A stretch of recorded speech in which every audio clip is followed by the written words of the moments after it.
Now, so this is where we are. From an extension of a deadline to the 16th of January, there's been another extension to the 31st. From what we've gleaned so far, government is yet to contact these bondholders.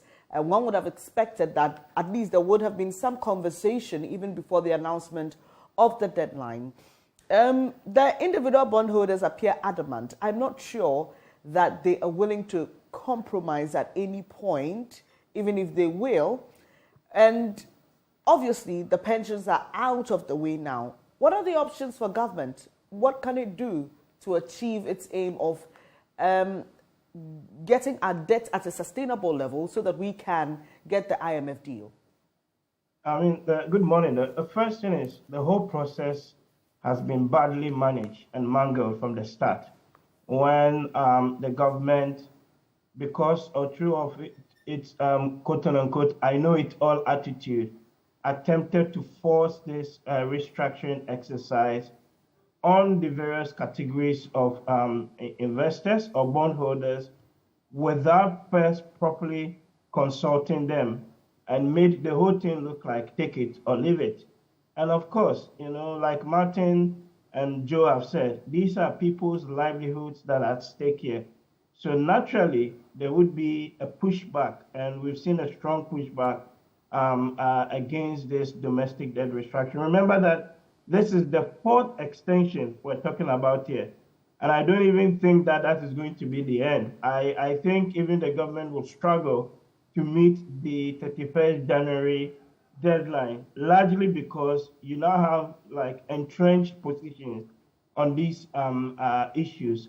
And I think the extent of the cuts that we're talking about here, between 60 and 80% implied haircuts on people's savings, it's quite dire, because originally they were going to exchange this for just 4 separate instruments. Now we're talking about 12 instruments going as far as 2038, when some of these people would have been long dead and gone. And so, look, there are really serious issues at stake here. I think what the government ought to do is to go back to the drawing board, right, as part of the consultations.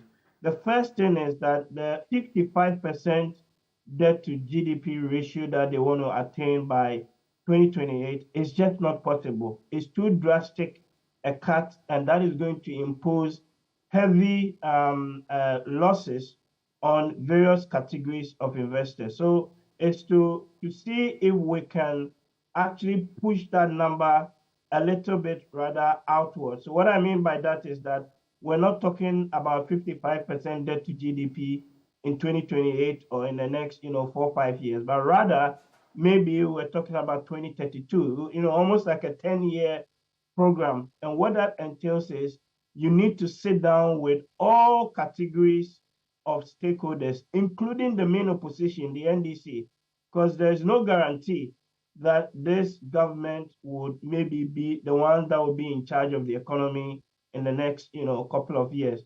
And you need that broad buy-in as part of that engagement process.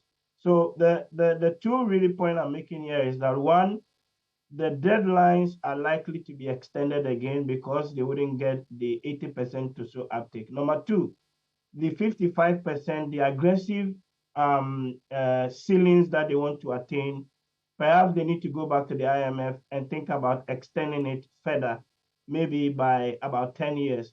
And what that naturally implies is that you need to have all the stakeholders, including the main opposition, at the table to buy in and say, look, this is what, as a country, collectively, we are going to do for the next 10 years to rebuild this economy back. Other than that, I don't see any way out. And that is further going to add to more uncertainty with the economy.